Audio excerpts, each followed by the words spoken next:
Mr. Secretary, good to see you. The Maternal, Infant, and Early Childhood Home Visiting Program, known as McVeigh, is a critical resource for young families that improves maternal and infant health, school readiness, family self-sufficiency, reduces abuse and neglect, and it connects families to community resources and supports.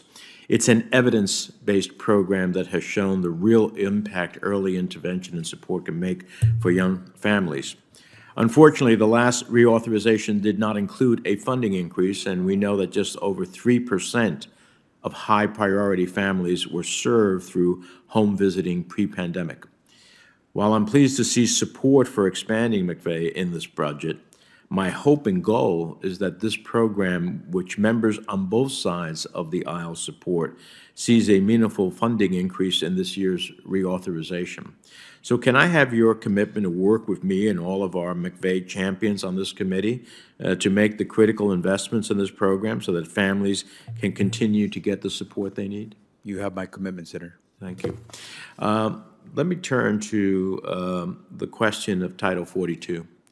DHS intelligence officials are predicting an influx of migrants arriving at the southern border in the coming months. This is a seasonal trend matter, but also about the much anticipated end to Title 42.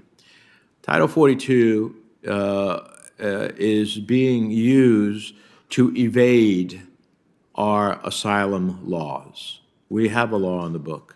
It is our international, not only our domestic obligation. And it was abhorrent under President Trump, and it's abhorrent under President Biden.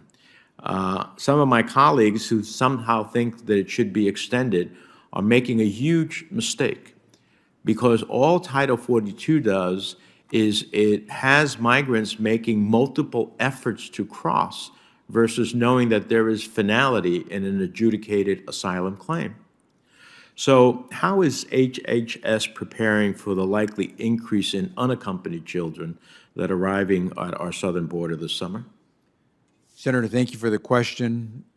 We are in the process of projecting what our needs will be. I want to thank you and the members of the Senate and the House for providing us with additional resources to deal with the unaccompanied children who have come into this country, who are going through the asylum process.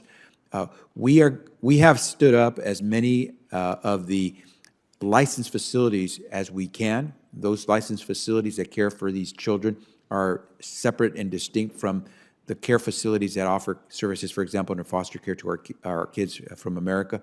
But we have worked with that universe of licensed care providers to make sure we can offer these children during their temporary stay with us the best care we can afford to provide them. At the same time, we do prepare, in the event that we have to stand up additional facilities, those that can provide the emergency care necessary so that DHS, when it must transfer those kids over, will have a place where they can stay temporarily. So let me ask you in that regard. Last spring, very concerning reports emerged regarding the conditions for unaccompanied children housed in HHS emergency intake sites. And at that time, the department officials expressed their intentions to depopulate and close these short-term facilities as soon as possible.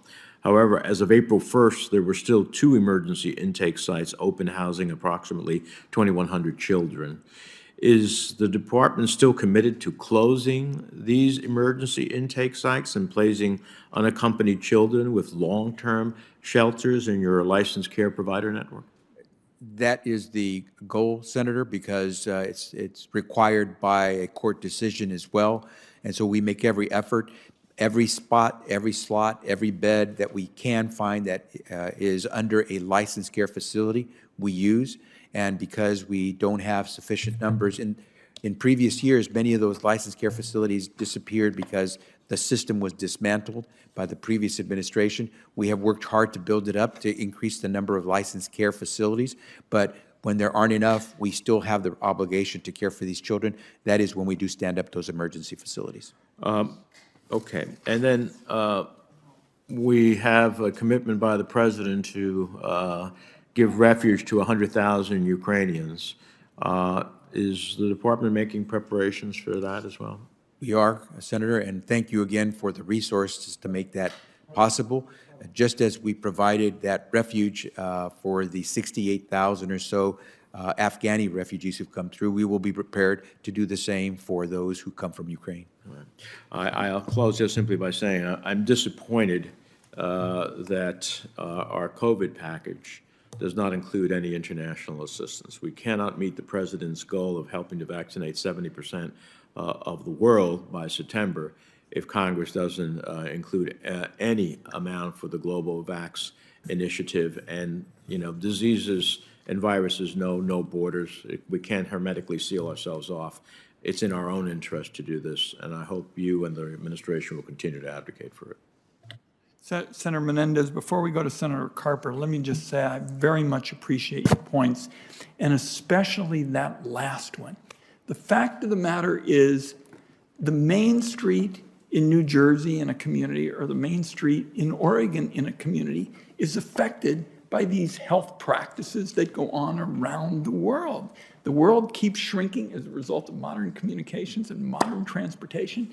And even if you don't accept the moral case, which you and I think, feel strongly about, just from a financial standpoint, a purely financial standpoint, it's just urgent business to make sure that these international health programs get funded because they affect our main streets, and I appreciate it. Chairman, I couldn't agree with you more. This is national interest and national health security interest. So to me, and my operation in my office, this would be what we call a no-brainer.